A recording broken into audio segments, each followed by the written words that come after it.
таньж байгаа мэдж байгаа. За тэгэхээр бид нэр товчхон нээлттэй хийхгүй бол бас олон юм уншаад нөө сургалтаа холбоогүй юм яриад байгаа юмс. Цаг зам маань сайрн байгаа. Өнөөдрийн хичээлийг Impulsoft гэдэг Empathy гэдэг энэ компьютер програм хангамжийн компани багш нар хэлж явуулна. Багш нар маань хин багш байгаа лээ. За багш. Хин билээ? Баасан дурч. Баасан дурч багш. Баасан дурч багш чинь болохоор яг юу чиглэлийн заах вэ? Сүлжээ. За сүлжээний чиглэлээр. Тэгэхээр 4 өдрийн сургалт байгаа гэж би сонслоо. Тэгээд сургалтын төлөвлөгөө нь гарцсан. Та бүхний одоо ирүүлсэн хүсэлт одоо тийм чиглэлээр нэгсэл сайжруулалт дэвш төлмөр нэгсэн шин дагаа манайхан төсөөлөлт хийгээд тэр дагуу Монгол улс хамгийн сайн хичээл заах сургалтын байгууллагууд шалгаруулаад тэгээд компаниг бол сонгосон байгаа. Зөвхөн энэ компани тухай бас мэдээлэл урд нь байдаг. Түркэд одоо яг энэ чиглэлээр Microsoft-ийн лицензтэй сертификатыг авсан. Ийм сургалтын төв Монгол үйл ажиллагаа явуулаад бас 10 жил болж байгаа. Танаас одоо хэдэн жил болж байгаа вэ? 10 жил. Тэгээ 10 жил болж байгаа гэж би бас мэдээлэл байна. Тэгэхээр эдний одоо ийм чадвартай баг одоо манай ингээд эрүүл мэндийн салбарын IT-ийнхэнд ингээд өнөөдрөөс эхлээд сургалт явуулах гэж байна. Тэгэхээр та бүхэн бас энэ хичээлдээ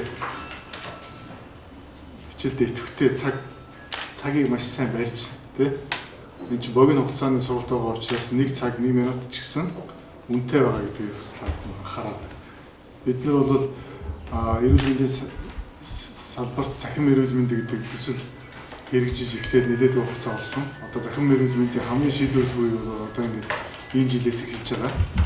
Та бүхэн бүх аймаг орон нутаг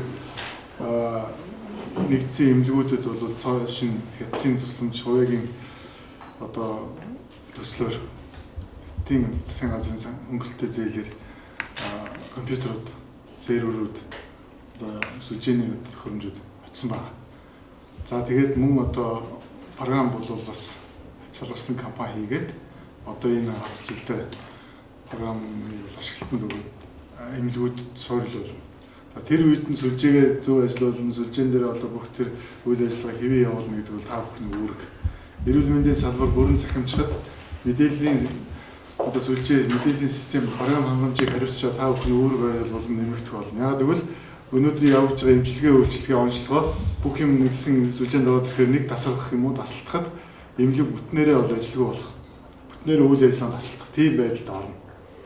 Одоо бол бүх юм цаасаар явж байгаа учраас мэдээллийн системээс хамаарахгүй байна. Одоо бид нэр статистик мэдээг сар болгон улирал жилээр ингээ гаргаж байгаа. Тэгэхээр тэр систем ажиллахгүй болоход ямар хүндрэл үүсдэг вэ гэдгийг та бүхэн мэдж байгаа. H-info програм дээр нэг өдөр одоо интернет тасах юм уу сүлжээ гацхад тэр байгууллагын бүх одоо даатгалтай холбоотой бүгд тасарч байгаа. Тэ?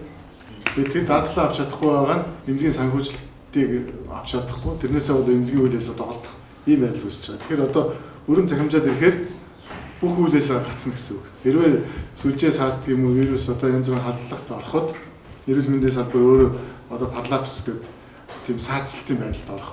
Тийм одоо аюултай. Тэгэхээр бид нар мэдээллийн системийн инженеруудыг эмчнараасаа илүү сургаж, мэрэгшүүлж, чадварчуулах зайлшгүй шаардлага үүссэн. Тэгээ өнөөдөр та бүхний сургалтанд ч гэсэн манай Люксембургийн төсөл бол нэлээд сачил бүлэгсэн. Бид нар бас тэднэрт энэ учир байдлаа нэгэн сайн ойлгуулсан. Цаашдаа дараагийн Дэлхийн банк болон бус төслүүдэд мэдээллийн системийн инженеруудыг одоо бэлтгэх чадвартай инженерийг авч ажиллуулах сүлжээ програмаа улам сайжруулах чиглэлээр бол ажиллаж байна. Тэгэхээр энэ чиглэлээр бол та нар бол нэгдсэн нэг багаар нэг одоо системээр сурах, боловсрох хөгжих тийм зайлшгүй шаардлагатай байна. Тэгэхээр өнөөдөр бол манай бас бид нэр цаашдаа урт хугацааны гэрээг бол эдний байгууллагатай хамтарч ажиллахыг бас бодож байна. Гэхдээ тэрийг бол дараагийн сургалтын дараа ярина. Ямар байдлаар сургалт явсан байна, ямар байдлаар та бүхний одоо энэ сургах үйл ажиллагаанд оролцсон байна гэдгээс шалтгаалаад энэ одоо IT-ийн томоохон одоо компаниуд болон сургалтын байгууллагуудтай бид нэр хамтарч ажиллах үйл ажиллагаа хийх зайлшгүй шаардлага үүсэж байна. Тэгээд энэ бүхнийг бол та бүхэн бүгдээрээ мэдж байгаа. Өнөөдөр бол эхний 14 бил 15 аймгийн IT нэр ирсэн гэж хэлсэн тийм ээ. Тэгээд энэ 3 ээлжээр 45 хүн бид нар эдний байгууллагатай гэрээний тав сургана. Та нар бол эхний ээлж тэгээд маш сургалтандаа нэрийгээд амжилттай одоо бас мэдсэн чадахгүй байгаа. Бие биенээсээ сурна. Бие биендээ хэлж өгнө. Тэгээд та нар чинь мэдээллийн хүмүүс гэдэг чинь мессенжер одоо энэ Facebook янз бүрийн сүлжээг бол маш сайн ашиглаж байгаа. IT-ийн хүмүүс бол хамгийн сайн мэдээлэл дамжуулдаг, хамгийн сайн өөрсдийгөө хоорондоо биеиндээ шеэрлж одоо юмнуудаа ингээд яа тийм мундаг хүмүүс байдаг. Манай эмчнээс илүү. Өнөөдрийн сургалт бол бид нар эмчнэрт сургалтанд зарцуулдаг зардлаар та бүхнийг сургаж байгаа шүү. Тийм учраас нэг цаг ч гэсэн үнэтэй олдож байгаа учраас энэ багш нараас мэдих одоо мэдээд авъя гэсэн барьсан юмнуудаа сайн өөрөө хичээл зааж байгаа үед нь сайн сонсоод сонссныхаа дараагаар тэрийг бас доороо үчин цагаа биеиндээ бас илж юу. Тэгээд магадгүй багш нар ч бас та бүхэнд бас тэр юм дээр тэг юм дээр гэдэг юмнууд ч бас зааж өгөх ба. Тэгээд нөгөө энэ байгууллага бол өөрөө өндөр хурдны сүлжээтэй програм хангаж бүх юм ус найдвартай байдаг учраас энд ингээд сургалтыг бол явуулж байгаа. Тэгээд сургалтын үйл ажиллагааг зохицуулахад манай эрүүл мэндийн хөгжлийн төвийн энэ албаныхан бол энэ оролцоод өөрсдөө бас энд нь суралцаад тэгээд хамтдаа та бүхэн ингээд нэгдсэн нэг одоо зохион байгуулалтаар энэ сургалт явагдана. Тэгээд энэ сургалтаас гарсан төрсөн мэдсэн тэр бүх зүйлээрээ бидэнтэй бас холбоотой байгаад ийм сургалтаар ийм сурлаа. Ийм юм цаашдаа сурах хэрэгтэй юм байна. Тэ?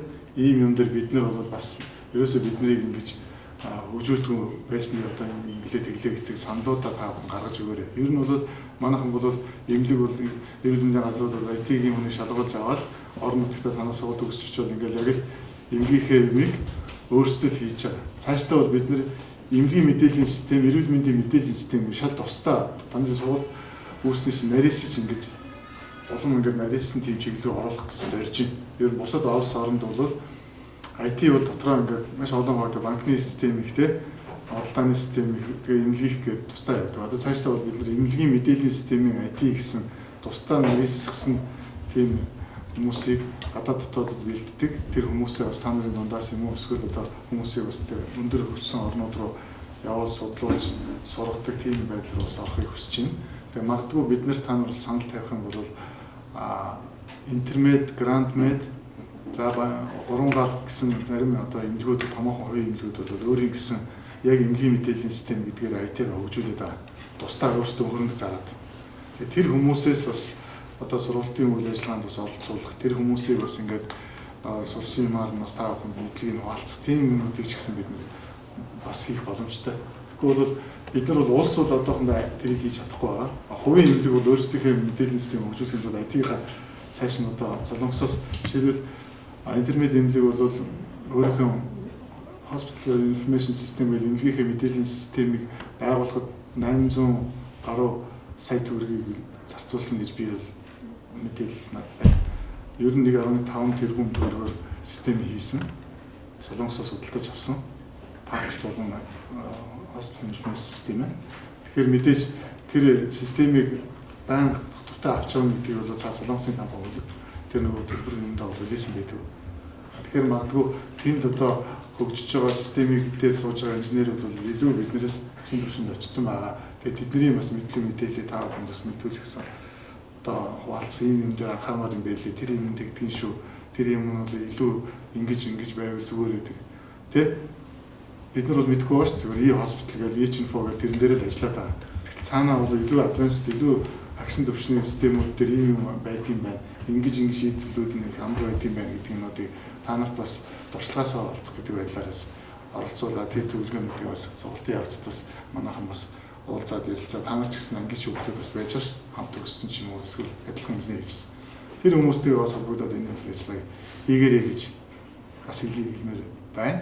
Тэгээ та бүхний сургалтанд амжилт хүсээд сургалтаа бас цаг хугацааг бас үр дүнтэй байна. Хагасан өөрөө цаанаар нээлттэй хийж сайхан үг хэллээ. Бас тэгээд өөрийнхөө сурсан мэдсэн бүхнээ өөрсдийнхөө байгууллага болон цаашдаа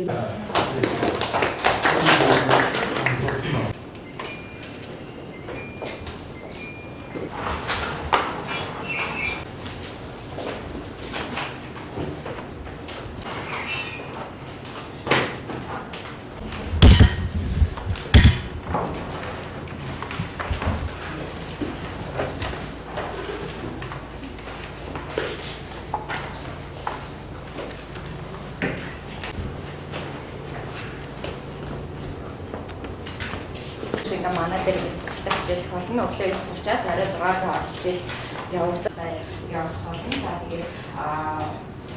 За тэгээд манайхаа тэгээд сургалтын хугацаанд хандаж болно. За тэгээд бүгдээрийн сургалтанд амжилт хүсье. За ингээд багш маань өөрийгөө танилцуулаад хичээлээ эхлэв. За санаж намайг бас л гэдэг. За тэгээд өрөөнд хамстаа заа.